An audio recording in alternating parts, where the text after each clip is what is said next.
परम सत्कार्यो गुरु प्यारी सात संगत जी राधा स्वामी जी। संगत जी, जनरल सेक्रेटरी साहब ने हाल ही में एक ऐसी बात सुनाई कि वहां बैठे हर व्यक्ति की आंखें भर आई जी। वो बताते हैं कि एक दिन एक सेंटर का सेक्रेटरी उनसे मिलने आया।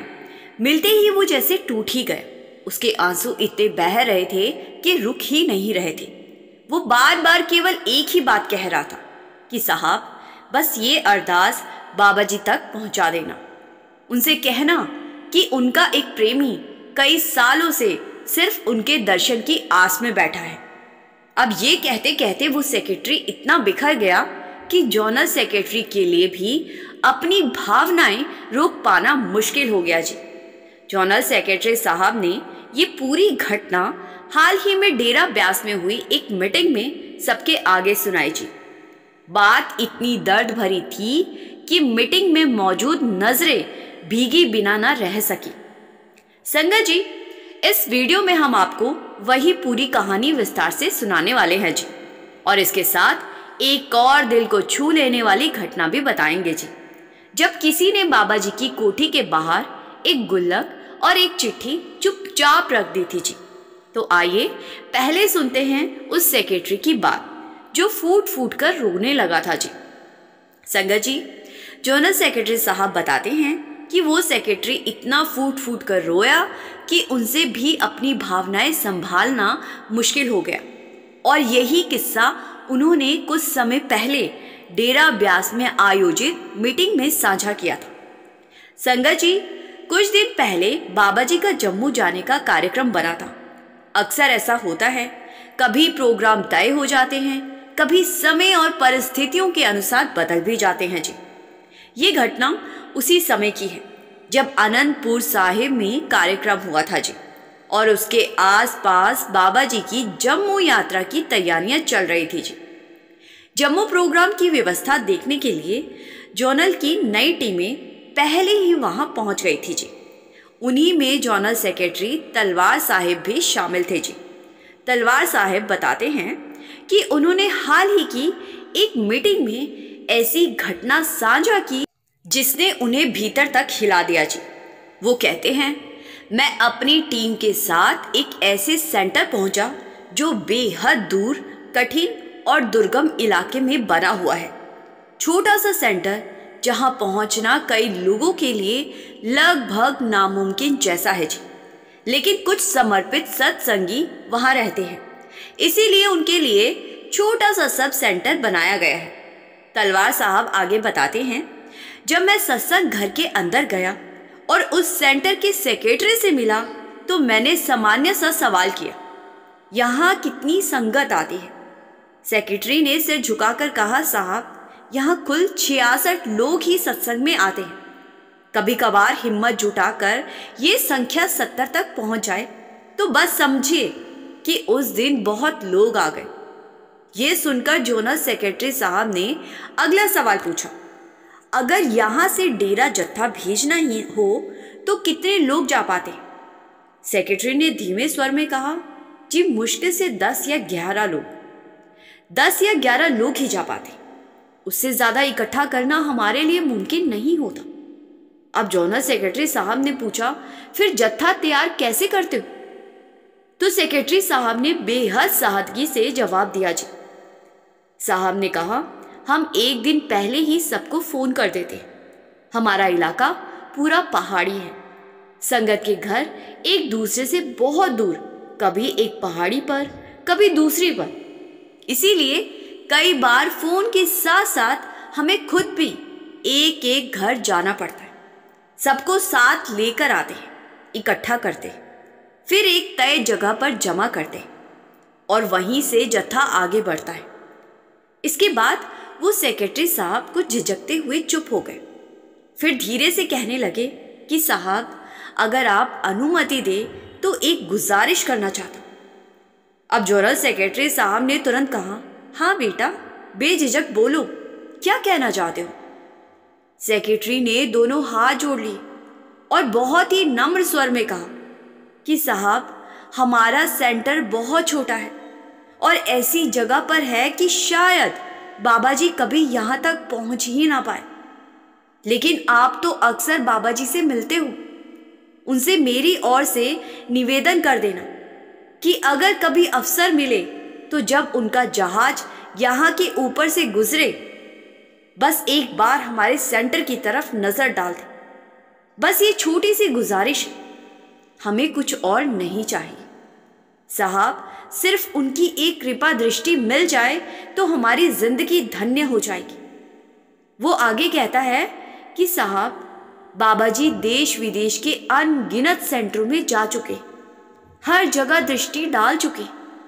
हम भी उसी कृपा के इंतजार में बैठे।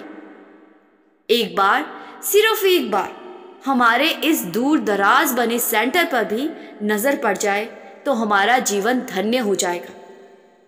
अब जनरल सेक्रेटरी बताते हैं कि जब वो सेक्रेटरी ये बात कह रहा था तो वो खुद भी जोर जोर से रोने लगा, और सच कहूं तो मैं भी अपने आंसू रोक ही नहीं पाया।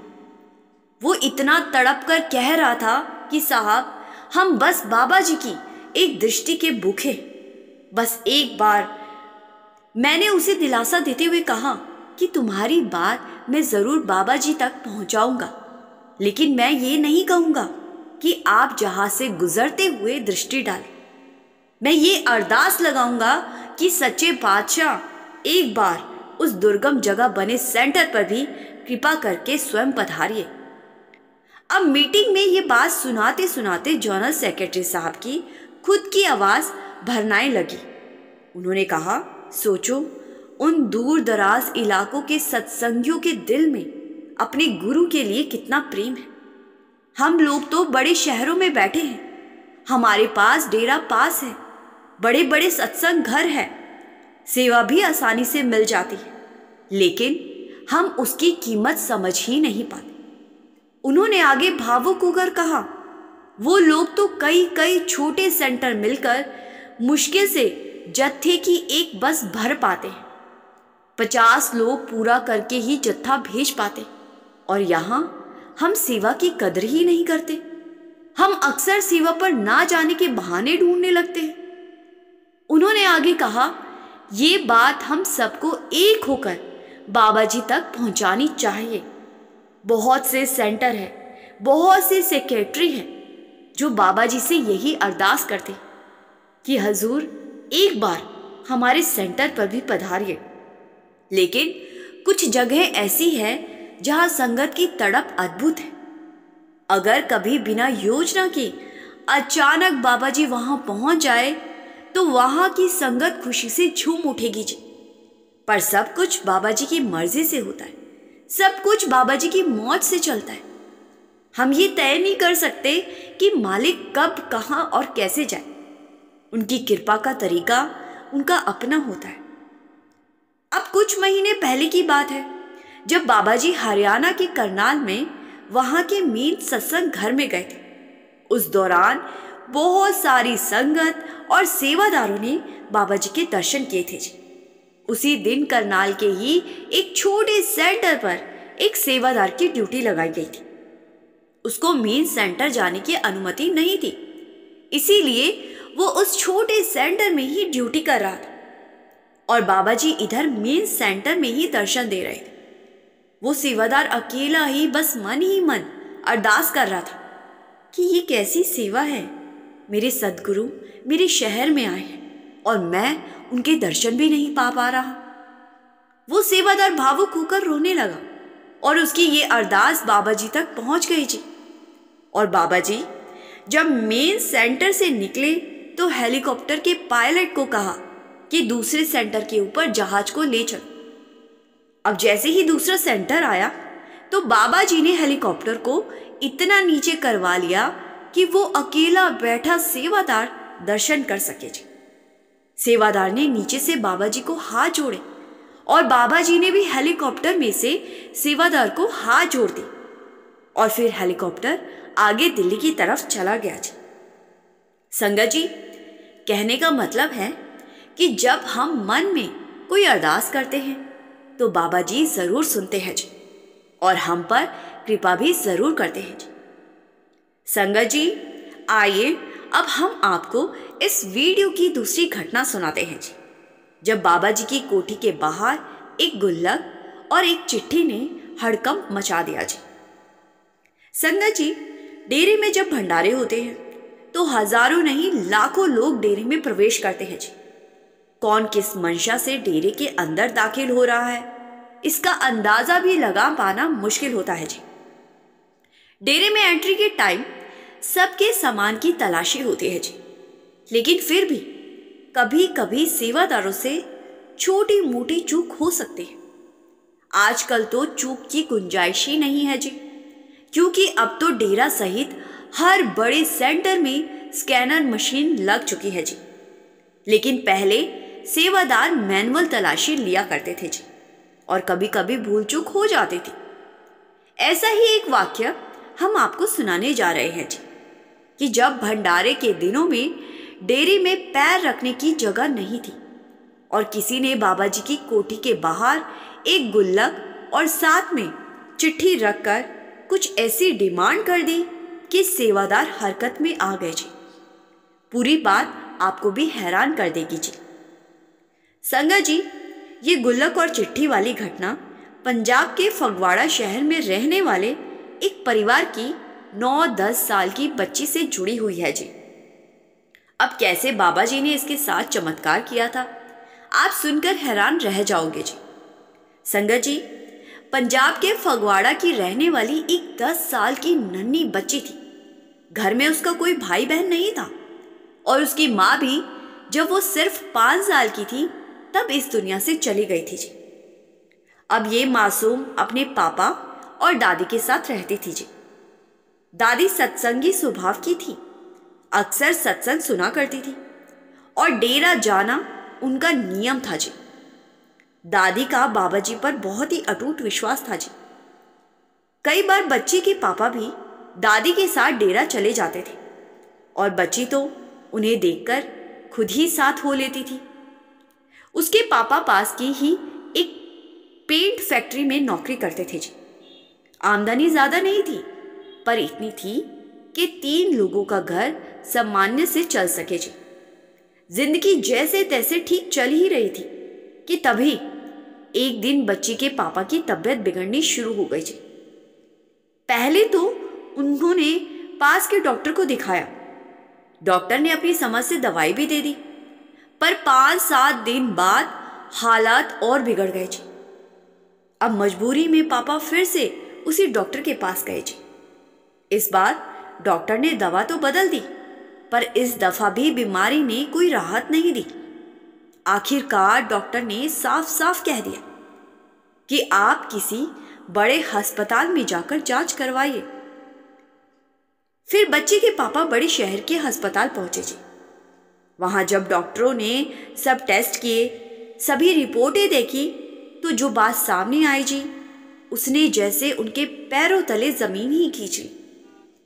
डॉक्टर ने बहुत गंभीर लहजे में बताया कि उनके दिमाग में ट्यूमर है और वो भी 2nd स्टेज का। अब ये सुनते ही बच्ची के पापा डर से कांप उठे जी। लेकिन असली सदमा तो तब लगा जब डॉक्टरों ने आगे कहा कि उनके सिर में मौजूद ये ट्यूमर हमारे देश में फिलहाल ठीक ही नहीं किया जा सकता। इसका इलाज सिर्फ अमेरिका या कनाडा जैसे देशों में ही संभव है और वहां इलाज करवाने के लिए बहुत बड़ी रकम की जरूरत पड़ेगी। संगत जी, एक साधारण सा मजदूरी करने वाला इंसान, जिसके लिए बड़ी बड़ी उड़ानों के सपने देखना भी दूर की बात थी, वो कहां सोच सकता था कि वो कभी लाखों रुपए इकट्ठे कर कनाडा या अमेरिका पहुंचेगा। ये तो उसके लिए ऐसा सपना था जो देखने से पहले ही बिखर चुका था जी। दिल में बोझ, आंखों में डर और कदमों में भारीपन लिए वो घर लौटा जी। उसकी मां ने जैसे ही उसकी थकी हुई चाल और उतरा हुआ चेहरा देखा, उन्होंने उसके कंधे पर हाथ रखते हुए धीमे से पूछा, क्या हुआ बेटा, क्यों उदास है तू? सब ठीक ठाक तो है? बस इतना सुनना था कि बच्ची के पापा फूट फूट कर रो पड़े। वो जोर जोर से रोने लगे, आंसू जैसे रुक ही नहीं पा रहे थे। कुछ देर बाद खुद को संभाल कर उन्होंने दादी को सब कुछ बता दिया। एक एक बात जैसे दिल के अंदर से चीर कर निकल रही थी। अब दादी ये सुनकर बिल्कुल सुन्न हो गई जी। उनका चेहरा जैसे पल भर में पीला पड़ गया। उधर बच्ची के पापा ने दादी की तरफ देखते हुए कहा कि माँ, प्लीज हमारी गुड़िया को इस बारे में कुछ मत कहना। वो टूट जाएगी, वो सह नहीं पाएगी। पहले ही वो बिन माँ की बच्ची है और अब ये दुख उससे सहा नहीं जाएगा। पर संगत जी, किस्मत का खेल देखिए। जिस वक्त पापा और दादी ये दर्द बांट रहे थे, पास वाले कमरे में वही बच्ची लेटी हुई थी। दोनों को लगा कि वो गहरी नींद में है, पर सच तो ये था कि वो जाग रही थी और उसने पूरी बात सुन ली थी। उस मासूम ने पापा की बीमारी भी सुन ली, इलाज का खर्च भी सुन लिया था, लेकिन अपने पापा और दादी के सामने वो यूं पेश आई जैसे उसे कुछ भी पता न चला। वो भीतर से बिखरी हुई थी, पर उसने अपना चेहरा उतना ही मासूम बनाए रखा। इधर पापा ने हिम्मत करके अपनी फैक्ट्री के मालिक से एडवांस मांगने का फैसला किया। जब उन्होंने बात रखी तो मालिक ने बताया कि फैक्ट्री ने अपने हर कर्मचारी का बीमा करवाया हुआ है, जिसमें 2 लाख रुपए तक के इलाज का खर्च शामिल है। अब मालिक ने यह भी कहा कि वो अपनी तरफ से 2 लाख की सहायता और कर सकता है, लेकिन कनाडा में इलाज कराने के लिए कम से कम 20-22 लाख रुपए की जरूरत थी जी। मालिक की मदद भी उस बोझ के आगे बेहद छोटी लग रही थी जी। पापा ने इंश्योरेंस के कागज लिए, 2 लाख रुपए उठाए और 2 लाख की मदद फैक्ट्री के मालिक ने कर दी। फिर वो बेहद भारी मन के साथ घर लौट आया। इसके बाद उन्होंने रिश्तेदारों को एक एक करके फोन करना शुरू कर दी। किसी ने थोड़ा बहुत साथ दिया और किसी ने साफ कह दिया कि वे मदद ही नहीं कर पाएंगे। अब बड़े जतन से जोड़कर भी इंश्योरेंस और मालिक की मदद समेत कुल 8 लाख रुपए ही इकट्ठे हो पाए जी। उन्होंने अपनी तरफ से हर दरवाजा खटखटाया, जितनी कोशिश कर सकते थे उतनी की, सब कर लिया, लेकिन बाकी रकम जुटाना उनके बस से बाहर था जी। उधर वो छोटी सी बच्ची, जिसे सब समझते थे कि उसे कुछ पता ही नहीं है, सब जान चुकी थी, पर वो किसी के सामने टूटती नहीं थी। वो सुबह शाम कमरे में जाकर बाबा जी की फोटो के आगे हाथ जोड़कर अरदास करती कि बाबा जी, मेरी माँ तो पहले ही चले गई, अगर पापा भी चले गए तो मेरा क्या होगा? बाबा जी, मेरे पापा को बचा लो, उनका इलाज करवा दो। कभी कभी वो चुपके से कमरे का दरवाजा बंद कर लेती और फोटो के आगे रोते रोते यही दोहराती रहती कि बाबा जी, पापा को ठीक कर दो। एक दिन उसकी नजर अपनी गुल्लक पर गई जी। उसने उसे गोद में उठाकर देखा और मन ही मन फैसला कर लिया कि इसमें जितने भी पैसे हैं ये सब बाबा जी को दे दूंगी। उसे पूरा विश्वास था बच्चों वाले उस भोलेपन में कि जो कुछ वो दे सकेगी बाबा जी उसकी सच्ची अरदास देखकर जरूर कृपा करेंगे और उसके पापा का इलाज करवाने का रास्ता जरूर खोल देंगे। संगत जी, 10 साल का बच्चा इतना मासूम होता है कि उसे ये समझ नहीं होती कि प्रभु किस तरह, किस रूप में करुणा बरसाते हैं। 2 दिन बाद दादी ने डेरा जाने का इरादा बनाया। अब ये सुनते ही बच्ची तुरंत बोली कि दादी, मैं भी आपके साथ चलूंगी। 2 दिन की स्कूल की छुट्टी लेकर बच्ची दादी के साथ डेरे की सेवा में पहुंच गई थी। उस समय बाबा जी विदेश यात्रा पर थे जी, इसीलिए डेरे में उनका दर्शन मिलना संभव ही नहीं था जी। अब जैसे ही दादी अपनी ड्यूटी पर लगी, बच्ची ने धीरे से अपना बैग खोला, गुल्लक निकाली और मन में एक ही बात लेकर इधर उधर देखने लगी जी। किसी तरह वो बच्ची बाबा जी से मिल सके, वो मासूम कुछ सेवादारों के पास गई और झिझकते हुए बोली कि भाई जी, मुझे बाबा जी से मिलना है। सेवादारों ने उसकी मासूमियत देखकर मुस्कुराते हुए पूछा कि बेटा, बाबा जी से मिलकर क्या कहना है? तो बच्ची ने तुरंत कहा, वो मैं सिर्फ बाबा जी को ही बताऊंगी। अब सेवादारों ने उसे प्यार से समझाया कि बेटा, बाबा जी तो अभी विदेश में हैं, जब वापस आएंगे तब तुम्हें मिलवा देंगे। लेकिन बच्ची अपनी बात पर अड़ी रही जी। उसने अगला सवाल किया कि फिर बाबा जी का डेरे में घर कौन सा है? इस बार सेवादार और भी नरम पड़ गए जी। वो बोले कि बेटा, अभी वहां कोई नहीं है, लेकिन उधर जो बड़ी कोठी है वही बाबा जी का घर है। अब इतना सुनना था कि बच्ची ने गुल्लक को कसकर पकड़ा और धीरे धीरे चलते हुए उस कोठी के बाहर पहुंच गई जी। वहां पहुंचकर वो चुपचाप जमीन पर बैठ गई। उसके छोटे छोटे हाथ कांप रहे थे जी, पर इरादा पक्का था। उस छोटी सी बच्ची ने अपनी गुल्लक उठाई और बाबा जी की कोठी के दरवाजे के एक कोने में चुपचाप रख दी जी। फिर उसने अपनी जेब से एक कागज निकाला, वही चिट्ठी जो वो घर से लिखकर लाई थी। गुल्लक के पास वो चिट्ठी रख कर उसने दोनों हाथ जोड़ दिए, जैसे कोई अरदास कर रही है। उस पत्र में उसके नन्हे दिल की सच्ची पुकार लिखी थी, बाबा जी, मेरे पास अभी इतने ही पैसे हैं, बस आप मेरे पापा का इलाज करवा दो। अगर मेरे पापा को कुछ हो गया तो मैं कैसे जी पाऊंगी? गुल्लक और चिट्ठी रखकर वो चुपचाप वहां से लौट आई जी, और उसके भीतर जैसे एक नया यकीन पैदा हो गया था। उसे लगने लगा था कि अब उसके पापा का इलाज जरूर होगा, क्योंकि उसके मन में ये पूर्ण विश्वास बैठ गया था कि बाबा जी उसकी गुल्लक के पैसे स्वीकार कर लेंगे और उसके पापा का इलाज करवा देंगे। अब 2 दिन बाद वो जब घर लौटी तो इस बार उसने अपने पापा के सामने सब कुछ बता दिया। वो कहने लगी कि पापा, आप चिंता मत करो, मैं आपके इलाज का इंतजाम कर आई हूं। अब ये सुनकर पापा और दादी दोनों हैरान रह गए। उन्होंने घबराकर पूछा कि बेटा, तू ये कब से जानती थी और तूने क्या इंतजाम किया है? तो बच्ची ने शांत आवाज में कहा कि हाँ जी दादी, मुझे पता था कि पापा बीमार है। मैंने सोचा था कि जब तक मैं कुछ कर नहीं लेती, जब तक मैं आप दोनों को नहीं बताऊंगी। आज मैं इंतजाम करके आ गई। पापा और दादी दोनों हैरानी से उसके सामने बैठ गए और कहने लगे कि बेटा, बताओ तो सही, क्या इंतजाम किया है? तब वो मासूम मुस्कुराई और कहने लगी कि मैं अपनी गुल्लक के पैसे बाबा जी तक दे आई हूं। अब बाबा जी पापा का इलाज जरूर करवाएंगे।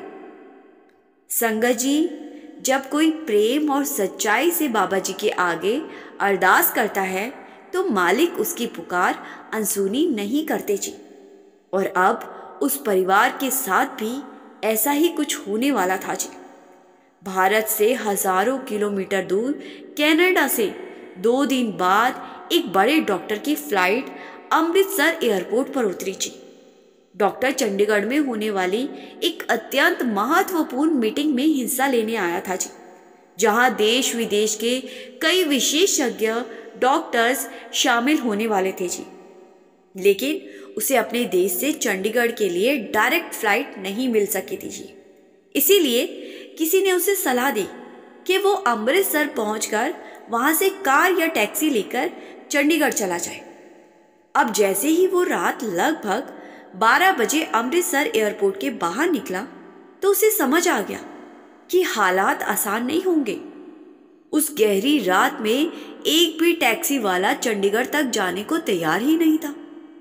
डॉक्टर ने एक एक करके सबसे गुजारिश की, पर आधी रात को कोई भी लंबा सफर तय करने के लिए राजी ही नहीं हुआ। लेकिन अगले दिन सुबह 10 बजे की वो मीटिंग उसके लिए बेहद जरूरी थी जी। वो सिर्फ उसी काम के लिए विदेश से भारत आया था। उसका समय पर चंडीगढ़ पहुंचना किसी भी हाल में टल नहीं सकता था जी। कि इसी बीच किसी ने उसे एक और रास्ता समझाया, और आप एक काम करिए, आप एक किराए पर कार ले लीजिए और खुद ड्राइव करते हुए चंडीगढ़ निकल जाइए। आगे जो होने वाला था वही उस बच्ची की मासूम अरदास का जवाब बनने जा रहा था जी। डॉक्टर को भी ये उपाय सबसे सरल लगा जी। उन्होंने तुरंत एक कार किराए पर ली और आधी रात को ही चंडीगढ़ की ओर निकल पड़े। लेकिन रास्ता जैसे उनकी परीक्षा ले रहा था। अचानक तेज आंधी चलनी शुरू हो गई जी। उसके साथ मूसलाधार बारिश भी होने लगी जी। इसी अफरा तफरी में डॉक्टर से एक गलती हो गई। उन्होंने गाड़ी गलत दिशा में मोड़ ली और बिना ध्यान दिए काफी दूर निकल गए जी। कुछ ही देर बाद गाड़ी झटके देने लगी और आखिरकार पूरी तरह बंद हो गई।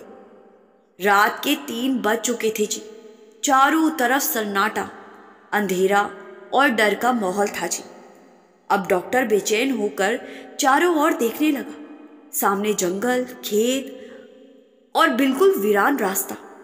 तभी उन्हें दूर कहीं एक घर दिखा जी, जिसकी एक लाइट जल रही थी। डॉक्टर ने सोचा शायद यहाँ कोई जाग रहा है, कोई तो मदद करेगा। उन्हें ये नहीं पता था कि वो वही बच्ची का घर है जिसकी अरदास आसमान तक पहुंची हुई थी। उन दिनों दादी सुबह सुबह 3 बजे उठकर भजन सिमरन पर बैठ जाती थी। अब जब डॉक्टर ने दरवाजा खटखटाया तो दादी तुरंत अंदर से दरवाजा खोल दिया। बाहर बारिश इतनी जोर से हो रही थी कि डॉक्टर पूरा भीग चुका था। कपड़े से लेकर जूते तक पानी से तर हो चुके थे। दादी ने दरवाजा खोलते ही नरम स्वर में पूछा, जी बेटा, किससे मिलना था? तो डॉक्टर थोड़े घबराए हुए थे। उन्होंने कांपती आवाज में कहा कि जी मेरी गाड़ी रास्ते में खराब हो गई है, बस थोड़ी मदद चाहिए थी। दादी ने बिना एक पल गवाए दरवाजा खोलते हुए कहा कि आ जाओ बेटे, इस तूफानी बारिश में बाहर कैसे खड़े रहोगे। फिर वो अंदर जाकर एक तौलिया ले आई और डॉक्टर के हाथ में पकड़ा दिया। थोड़ी ही देर बाद वो रसोई में गई और उसके लिए गरम गरम चाय बना दी। डॉक्टर ने भाप उठती चाय पी ली, थोड़ा संभला और दादी अपनी जगह बैठकर फिर से भजन में लग गई। करीब सुबह के 5 बज चुके थे जी कि तभी डॉक्टर को अंदर से किसी बच्ची की धीमी टूटी हुई आवाज सुनाई दी जी, जैसे कोई अपनी पूरी दुनिया किसी से बांट रहा हो जी।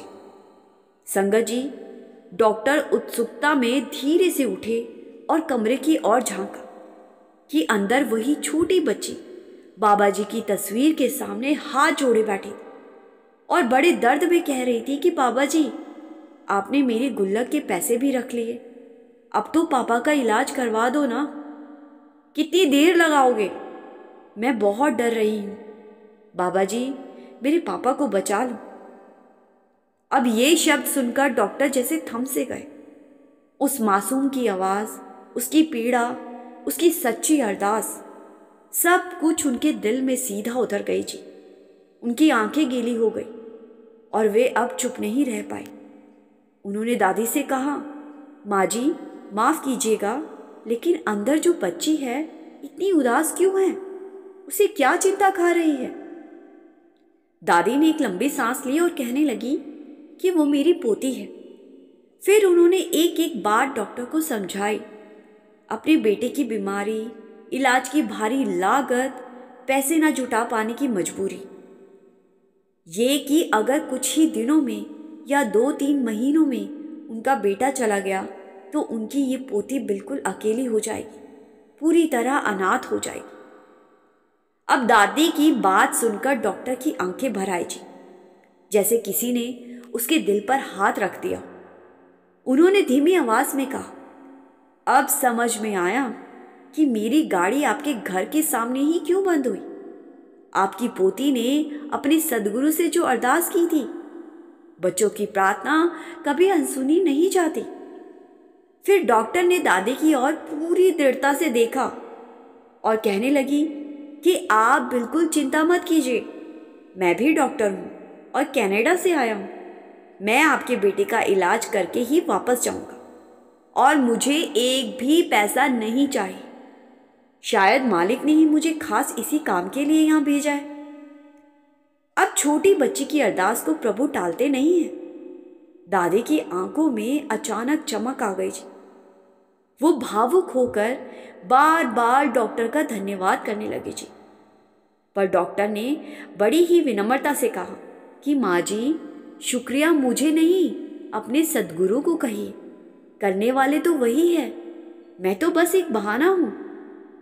अब कुछ देर बाद डॉक्टर अपनी मीटिंग के लिए निकल गए जी। काम खत्म होने के बाद शाम को वो फिर उसी घर लौट आए जी। वो सीधे बच्ची के पास गए और मुस्कुराकर कहने लगे कि बेटा, मुझे आपके बाबा जी ने कनाडा से भेजा है। अब मैं ही आपके पापा का इलाज करूंगा। मुझे बाबा जी ने भेजा है। अब ये सुनते ही बच्ची बहुत खुश हो गई जी। उस नन्ही बच्ची के मन में एक ही ख्याल बार बार उमड़ रहा था कि जरूर बाबा जी ने मेरी गुल्लक के पैसे ले लिए होंगे, मेरी चिट्ठी भी पढ़ ली होगी। तभी तो उन्होंने डॉक्टर को सीधे हमारे घर भेज दिया। उसे ऐसा लग रहा था कि मानो उसकी मासूम अरदास सचमुच आसमान तक पहुंच गई, जैसे किसी ने उसकी प्रार्थना सुनकर तुरंत जवाब दे दिया।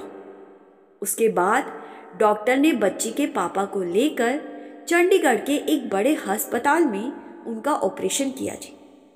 इलाज पूरा होने के बाद ही वो वापस कनाडा लौटे जी।